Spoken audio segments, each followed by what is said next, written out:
Soy Pedro Villera, soy autor de teatro y también soy profesor en la Real Escuela Superior de Arte Dramático, donde me encargo de cuestiones de teoría de las artes del espectáculo y también algo de historia de las artes del espectáculo. O sea que propiamente yo no estoy dedicado a la parte práctica, más a la parte teórica.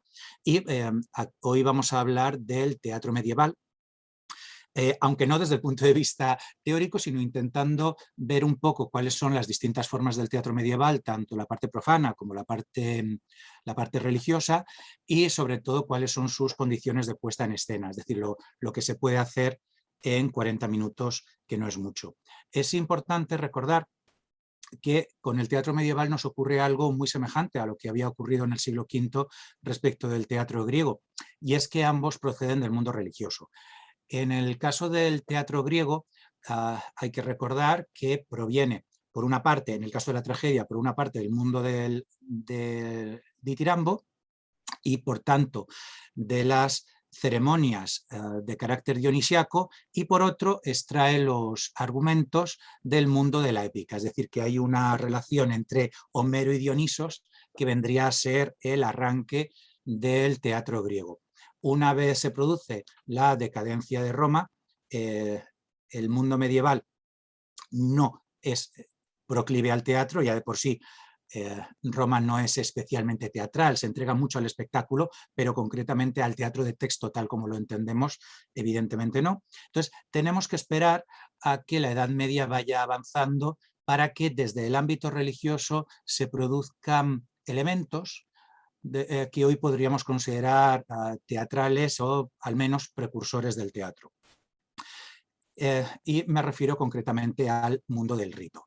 En el caso, la misa es una actividad cuya estructura podríamos compararla con una puesta en escena.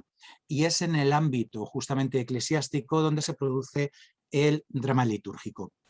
El drama litúrgico proviene de este oficio divino, de las oraciones que se realizaban en torno a las horas canónicas, fuera de la misa, y conforme se va produciendo una intervención didáctica de los clérigos que pretendían mostrar a los fieles poco instruidos dos misterios esenciales, que serían el misterio de la redención y resurrección y también el misterio de la encarnación, pues estos clérigos van adoptando unas formas que hoy podríamos considerar teatrales. Concretamente tenemos que situarnos en el siglo X, y en Inglaterra voy a poneros un fragmento de un pequeño audiovisual de una escena inglesa que es el Quem Quaeritis. El Quem Quaeritis litúrgicamente corresponde a quien buscáis, y es interesante porque aquí tenemos el primer concepto de puesta en escena seguramente del teatro post-romano.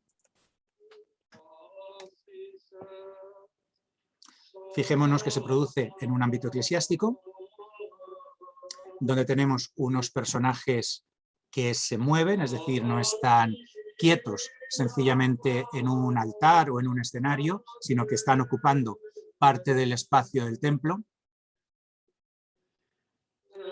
Hay una intervención musical y sobre todo vamos a tener personajes y una situación dramática.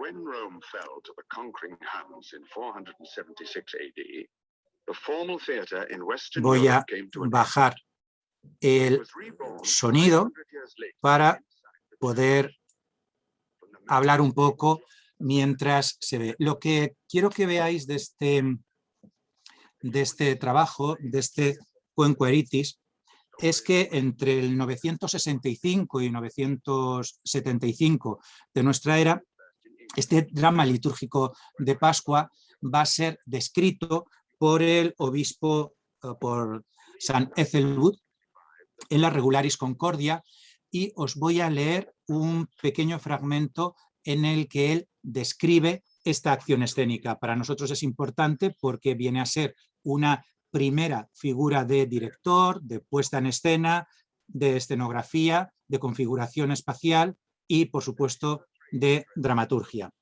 Decía así San Ethelbud: en el santo día de Pascua, antes de los maitines, los sacristanes quitarán la cruz para colocarla en un lugar apropiado. Durante la salmodia de la tercera lección, 4 monjes se ponen las ropas sagradas. Uno, vestido de alba, entra, como ocupado en otra cosa, se acerca discretamente al sepulcro y allí, portando una palma en la mano, se sienta silencioso. Al tercer responso llegarán los otros 3, envueltos en dalmáticas y llevando el incensario. Se acercan al sepulcro al modo de los que buscan algo, pues todo esto se hace para representar al ángel sentado en la tumba y a las mujeres que van a ungir el cuerpo de Jesús. Así pues, cuando el que está sentado ve acercarse a los que parecen extraviados y buscan, entona en voz sorda y dulce el Quen Quaeritis. Los otros 3 responden al unísono: a Jesús de Nazaret. Y él les replica: no está aquí. Resucitó como lo había predicho. Id y anunciad que ha resucitado de entre los muertos. Obedeciendo entonces a esta orden, vuélvanse los 3 monjes hacia el coro, diciendo: aleluya, el Señor ha resucitado. Bien, no vamos a ver el Quen Quaeritis entero, lógicamente, aunque no es largo, son escasamente 5 minutos y desde luego os invitaría a que lo vieseis en algún momento, pero aquí lo que tenemos ya es propiamente el inicio del teatro medieval tal como nosotros lo entendemos. Vamos a eliminar ya esta pantalla.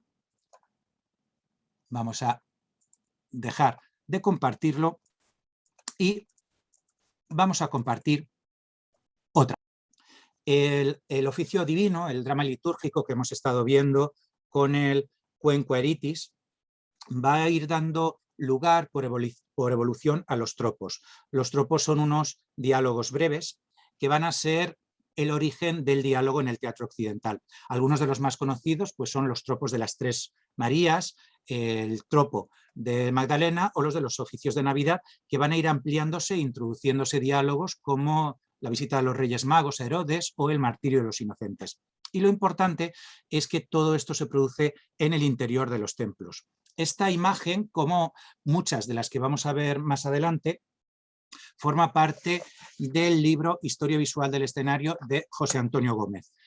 José Antonio Gómez lo que ha hecho es coger grabados e imágenes de la época y unificarlos, por eso iréis viendo que la gran mayoría de las imágenes que vamos a ver hoy tienen todos este mismo aspecto. Bien, en este interior vemos que en principio es en el centro, en el centro del templo donde se producía el espacio de representación. Y aquí vemos una parte ya más evolucionada y que nos muestra cómo conforme va avanzando la Edad Media, el espacio de la representación va ocupando todo el escenario, perdón, todo el espacio del templo, desde la entrada, donde irán entrando los partícipes de la representación, hasta el centro en el cual se producirá el núcleo. Por tanto, desde el centro del espacio va a ir ocupándose poco a poco el conjunto del templo hasta que más adelante se salga directamente de este centro. Podemos ver la imagen siguiente, por ejemplo, en la que vemos cómo toda la acción escénica está situada en el centro del templo, pero tenemos algunos personajes que desde la entrada van ocupando el espacio. Bien, este drama litúrgico va a ir evolucionando hacia los juegos y hacia los milagros, de tal manera que desde lo propiamente religioso se va a ir derivando hacia lo profano y lo jocoso. Y esto va a ser de manera paulatina conforme pues vayan aumentando el número de participantes o los laicos vayan admitiéndose en las representaciones, de la misma manera que se irá abandonando el interior de los templos para ir hacia el espacio y además se irán aceptando las lenguas vernáculas, del latín en el que se interpretan estas primeras piezas, como el Quen Quaeritis que hemos oído, poco a poco, conforme la sociedad civil vaya haciéndose cargo de las representaciones y vaya ocupando el espacio del exterior de los templos o las plazas, también el idioma irá abandonando el latín para pasar a ocupar las distintas lenguas romances. Bien, ¿en qué consisten los juegos que van a ser alguna de las primeras derivaciones de los dramas litúrgicos? Pues van a ser representaciones de escenas bíblicas. Seguramente la más famosa es el juego de Adán. Y una parte específica o distinta, que serán los milagros, es donde se representarán vidas de santos o milagros de la Virgen. Estas vidas de santos, en muchos casos, provienen de la leyenda dorada de Santiago de la Vorágine, y en el caso de los milagros de la Virgen, pues tendremos las representaciones tal vez de actos impuros de algunos personajes, hasta que la Virgen aparece para solucionarlo. Es decir, que en buena medida los juegos, los milagros, las vidas de los santos tienen una parte profana, no propiamente religiosa, y es la religión la que aparece al final del espectáculo, al final de la representación, para solucionar el entuerto. Por eso decía al principio que en estas formas teatrales, aunque las consideremos religiosas, porque efectivamente están en un entorno religioso y se producen en el interior de los templos, sin embargo, buena parte de la duración del espectáculo corresponde a algo profano, y lo religioso sería como una especie de deus ex machina que aparece al final para justificar que se estén interpretando en el interior de los templos. Algunas variantes de esta representación serán, por ejemplo, las laudes umbras. Las laudes umbras son alabanza a las vírgenes que van a ser interpretadas por cofradías italianas de disciplinantes y flagelantes que a mitad del siglo XIII en Umbría, en Italia, pues se flagelan en público mientras están cantando laudes inspirados en la vida de la Virgen. Son piezas líricas en origen porque son cantadas, pero que irán dando lugar a lo dramático, y dentro de ellas pues lo más destacado es el Stabat Mater, que es una forma que irá derivando y aparecerá con distintas variantes a lo largo de los siglos. Hay una forma específica de teatro religioso que tiene mucho que ver con la imagen que estamos viendo, que son los misterios. El mysterium, en latín, el misterio, en las distintas lenguas romances, significa ceremonia. Y se van a hacer populares a partir del siglo XIV en Francia, y después se van a extender, y en España, por ejemplo, tenemos un misterio que aún se representa, que es el misterio de Elche.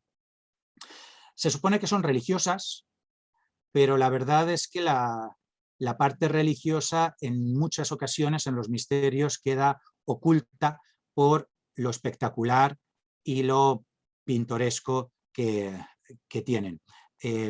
Podemos ver aquí, por ejemplo, vemos una imagen del misterio de Elche, donde el ceremonial está interpretado por muchas personas, con muchísimo vestuario, y donde en ocasiones tendremos, como veis, muchísimo aparato escénico, con elementos que subirán y bajarán. En el teatro religioso comienza tendiendo a lo horizontal, pero conforme se espectacularice, en el caso de los misterios, la verticalidad también irá haciendo su aparición.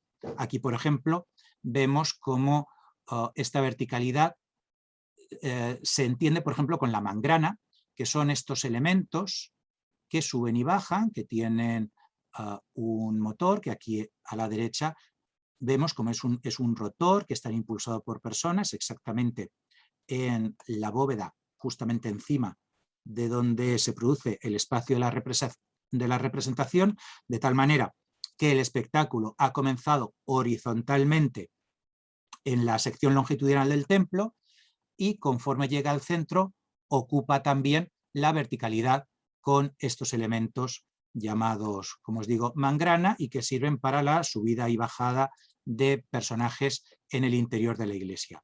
Aquí vemos la de el misterio de Elche, que todos conocemos.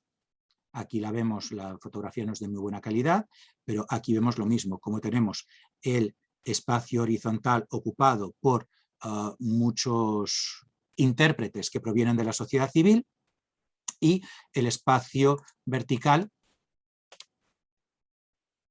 donde el elemento teatral está también vinculado con el elemento musical.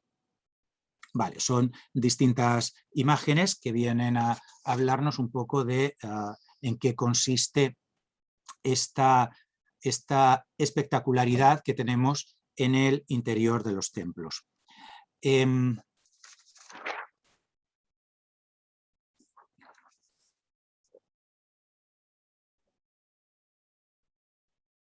el caso de los misterios, además del de Elche, que lógicamente es el que más conocemos, también tendríamos que hablar los que se producen en Alemania, las Passionspiele, es decir, obras musicales que están vinculadas con la representación de la pasión, de las cuales el misterio más conocido y que todavía se representa hoy es el de Oberammergau.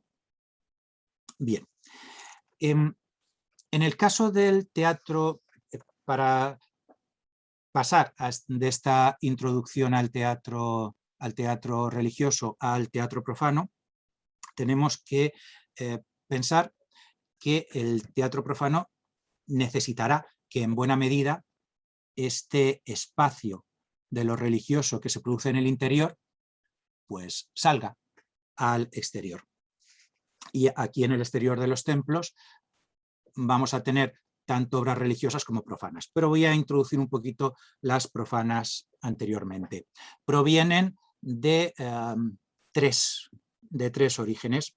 Por una parte, la comedia latina, y es que conforme se van conociendo los textos de Plauto y Terencio, van a dar lugar a imitaciones, y ahí es muy famosa la monja Roswitha en el siglo X, que en la abadía de Gandersheim va a crear comedias en latín muy inspiradas en la tradición clásica. Por una parte tiene evidentemente la influencia de los padres de la Iglesia, pero también va a tener, va a decantar este conocimiento que la monja Roswitha tiene de los textos de Virgilio, Horacio, Ovidio, Plauto, Terencio, es decir, es una mujer extraordinariamente culta, como por otra parte lo suelen ser las personas que en este momento están residiendo, investigando y creando en abadías y monasterios.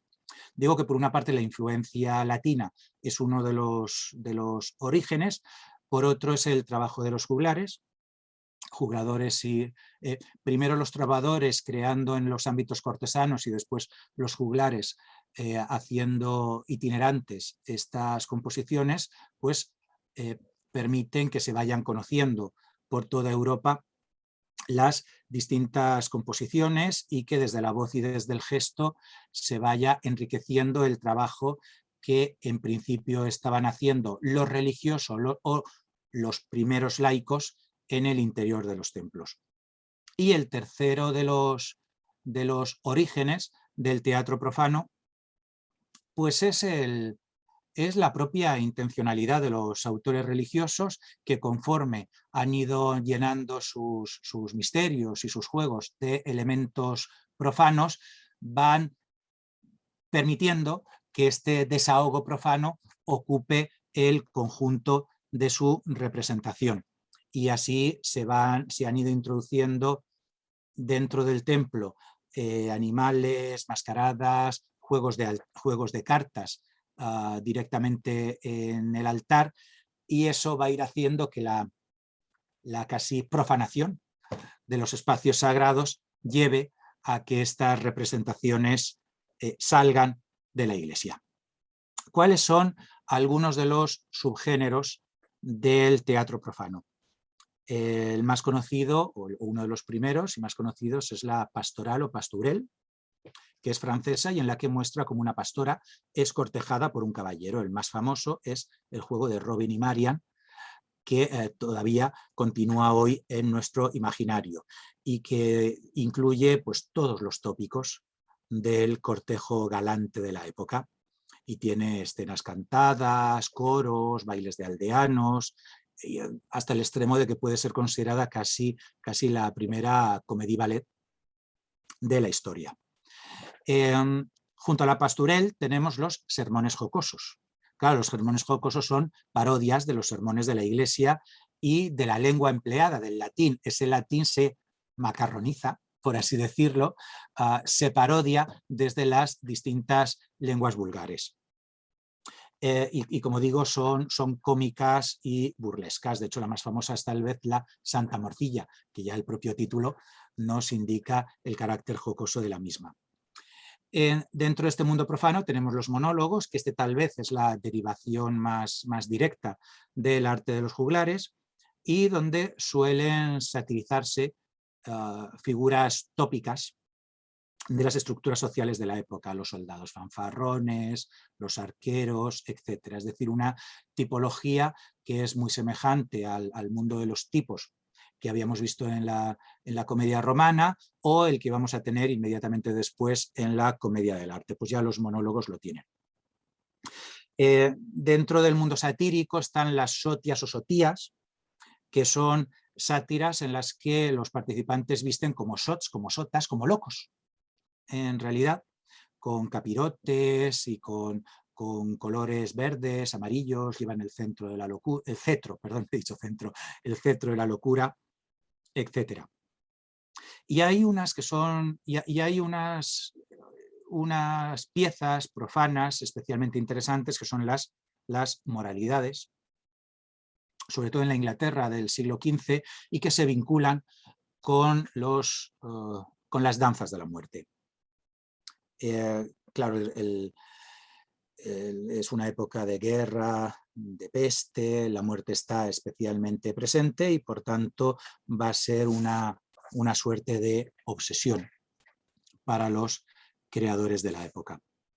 Tendremos también los interludios, que serán unas piezas alegóricas y divertidas que se introducen en los intervalos, en las partes de los misterios y moralidades.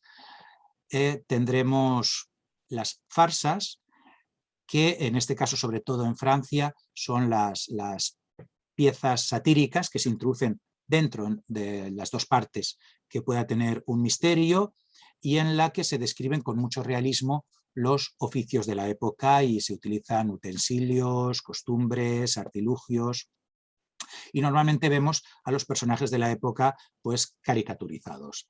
El marido ingenuo, la mujer caprichosa, la suegra, etc. Este tipo de situaciones que todavía han perdurado. Hay una parte interesante del mundo profano, que es el mundo profano no popular sino cortesano, dentro del cual tendríamos los momos.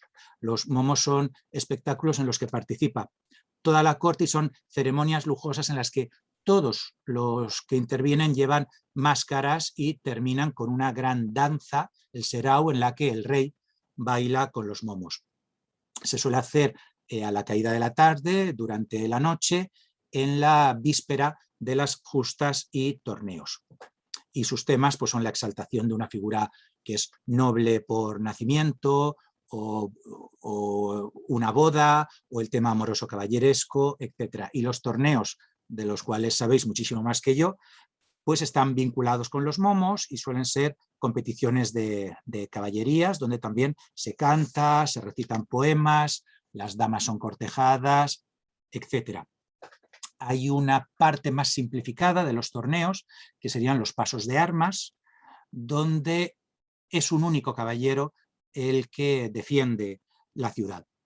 Y también vinculado con este mundo cortesano tenemos las coronaciones o las entradas reales, que son espectáculos en los que se comunica la corte con el pueblo. La corte hace gala, ostentación de su poder y trata así de fomentar pues, la fidelidad o la admiración del pueblo hacia su estructura social.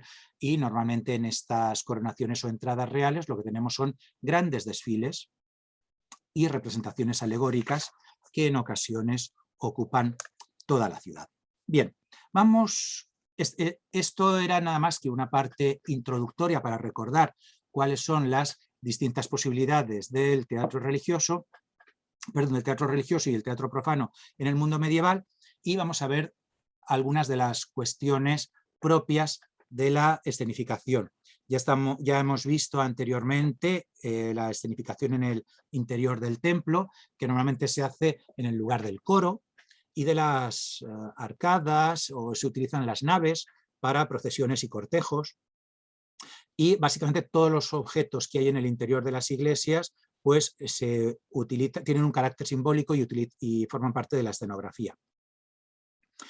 conforme se van acrecentando la complejidad de las puestas en escena, pues ya es necesario crear otros elementos. Algunos son los que acabamos de ver, como por ejemplo la mangrana, el Araceli, que es el arca del cielo, ese ascensor con poleas que hemos visto en las imágenes anteriores. En este caso la mangrana, que es la granada que se abre, etc. El caso es que toda esta complejidad de la puesta en escena también explica que salgan al exterior. Y en el exterior vamos a tener representaciones en el pórtico de las iglesias o de las catedrales, y también en otros espacios públicos como plazas, patios, calles, claustros o incluso los cementerios, que recordemos que están en las cercanías de los templos, es decir, en el interior en buena medida de las ciudades de la época, y por tanto son espacios próximos para la representación. Bien, aquí tenemos una de las más sencillas escenificaciones en un pórtico de una iglesia, con 3 espacios. El espacio del paraíso, que lo tenemos a la izquierda, donde tenemos representado el árbol de la ciencia del bien y del mal.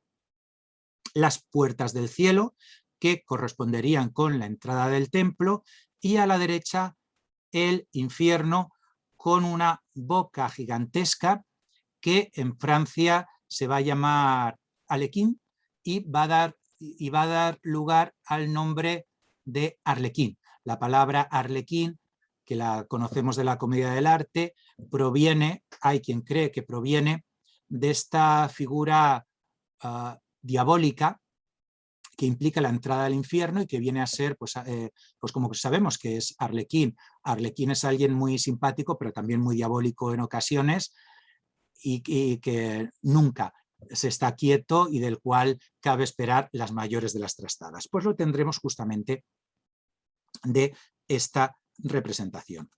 Bien, aquí vemos una representación más sencilla, en la que todo ocurre en un único espacio, pero la más elaborada la tendríamos con la imagen anterior, con los 3 espacios. Bien,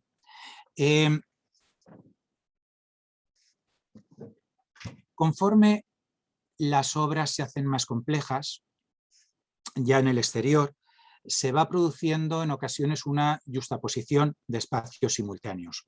No es lo mismo que tengamos un único espacio, como es este caso, no es lo mismo que tengamos 3 espacios, aquí ya tengamos múltiples espacios, un escenario múltiple horizontal, como es el caso.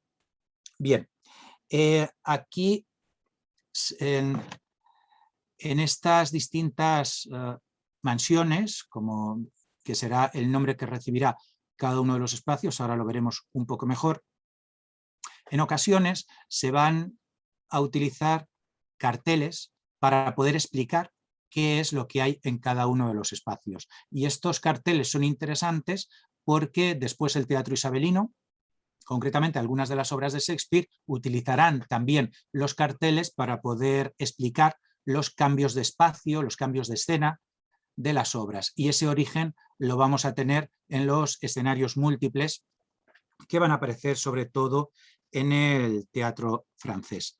Vamos a tener aquí alguna imagen mejor. Esto es exactamente el mismo espacio que hemos visto antes. Vemos el paraíso, que lo tenemos en una situación también vertical, además de la horizontalidad de todo el espacio. También utilizamos la verticalidad porque entendemos que el paraíso es superior al lugar de la tierra. Vemos el espacio simbólico de Nazaret con personajes alegóricos que descienden en una nube. Vemos el espacio del templo, la Jerusalén celestial, la casa del obispo, la puerta dorada, la puerta del cielo, que la hemos visto también en el pórtico de la puerta, perdón, en el pórtico de la iglesia, el palacio, el mar, el limbo y el infierno. En definitiva, tenemos el espacio del paraíso, el espacio del limbo y el palacio del infierno.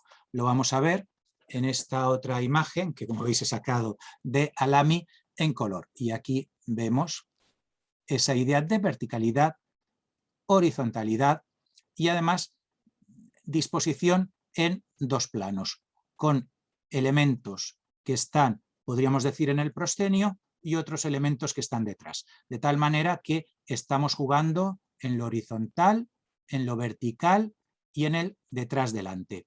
Y todo esto se hace, como hemos visto en las imágenes anteriores, ante un graderío donde pueda estar realmente prácticamente toda la ciudad contemplando la representación.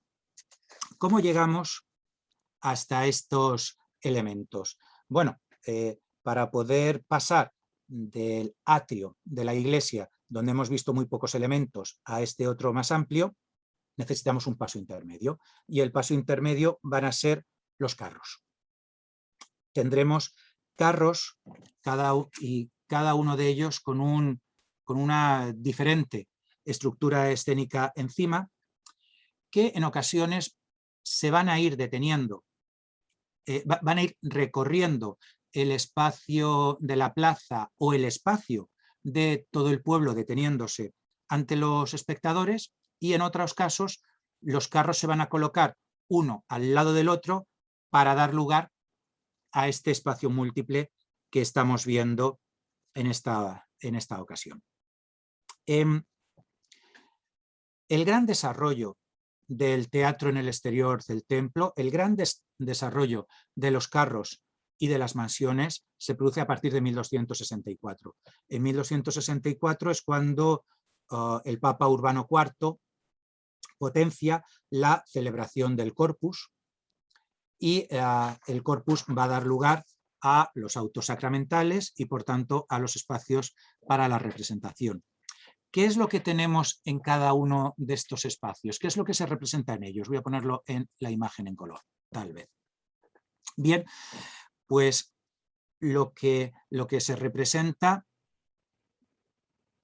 es una historia alegórica y sacramental de enfrentamiento entre el bien y el mal, entre el paraíso y el infierno, como todos los autos sacramentales, y para esto lo que necesitamos es que el espectador entienda perfectamente qué es lo que sucede en cada uno de los espacios, sea capaz de decodificarlo. Por eso la apariencia de las mansiones es completamente distinta, y lo que experimentas como espectador ante los elementos con los que se visualizan las distintas escenificaciones también es distinto. Es necesario que el elemento del infierno nos dé temor, y es necesario que el elemento del paraíso sea especialmente atractivo, y que con muy pocos cambios escénicos, cambios visuales, nosotros como espectadores podamos entender muy bien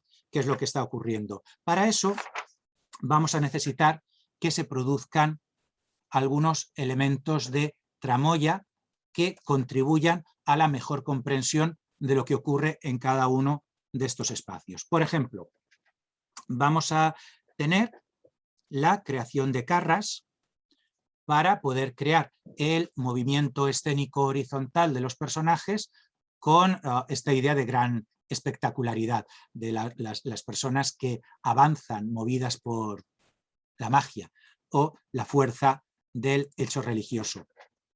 Vamos a tener, por ejemplo, efectos de fuego. Este es un elemento interesantísimo porque va a ser propio de Pentecostés, cuando las lenguas de fuego, las lenguas divinas del Espíritu Santo, vendrán a iluminar o a tocar con su gracia a los apóstoles. Pues una sencilla diadema con un fuego puede servirnos para hacer este efecto escénico. Y vamos a tener lo que estaba mostrando antes, que es la parte diabólica.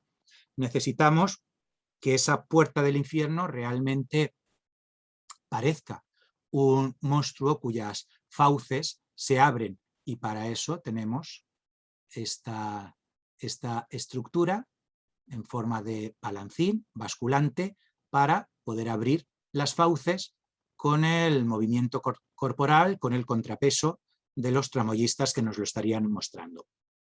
En ocasiones, estos espacios múltiples no se representan en horizontal, sino en vertical.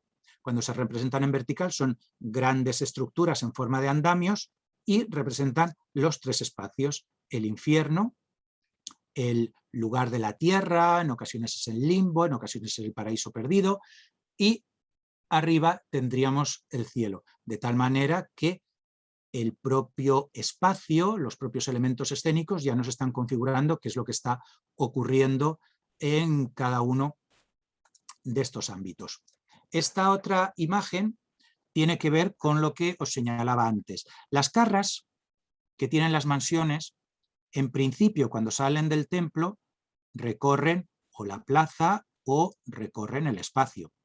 Estas carras, estos carromatos, son muy similares a las que nos podemos encontrar hoy en cualquier lugar. Tenemos sus ruedas, tenemos la gente que las mueve y tenemos una mansión, una estructura con unos personajes encima de ellas y que son totalmente distintas, que implican, por una parte, que en el movimiento de las carras los espectadores son los que están quietos a lo largo del espacio y por tanto los carromatos tienen que pararse de vez en cuando para poder repetir o continuar lo que estén representando, o llegamos al extremo, como hemos visto en la imagen anterior, en la imagen horizontal, en la que somos capaces de colocar los carromatos uno tras otro, y entonces lo que tendríamos es al espectador quieto, cautivo, contemplando la sucesión de la historia y de los personajes de una carra a otra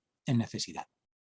En ocasiones lo que tenemos en las plazas son los carros, las mansiones, colocados en distintos espacios que pueden trabajar simultáneamente o no, y es el espectador el que desde fuera contempla todas ellas. Por tanto, o bien los carros se desplazan por el espacio, o bien los carros están fijos uno al lado del otro y crean una gran estructura de mansiones horizontales, o bien los carros están dispersos en el espacio en lo que sería un espacio múltiple tridimensional. O bien no tenemos carros, sino, como teníamos en la imagen anterior, podemos tener los tres espacios uno encima de otro. Entonces, las posibilidades que nos da el mundo medieval son amplias, son mucho más grandes de lo que nos podría parecer. Aquí tenemos también una de las mansiones que, como vemos, aunque pueda tener cortinajes, necesita que tenga vista por todos lados, porque no sabemos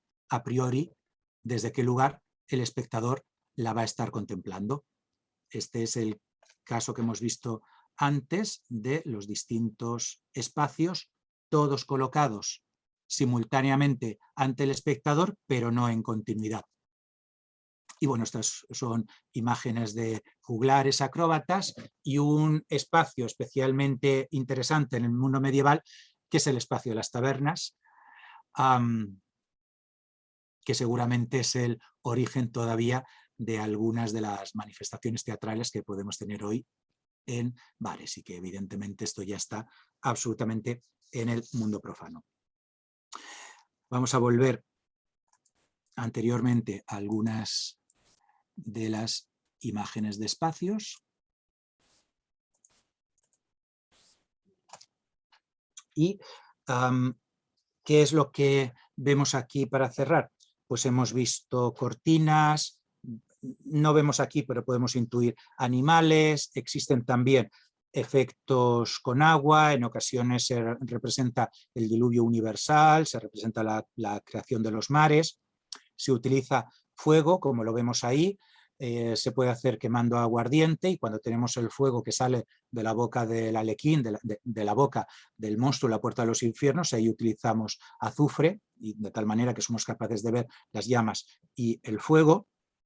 Utilizamos efectos de iluminación, generalmente con elementos dorados, y también utilizando elementos blancos para el día y elementos negros para representar la noche.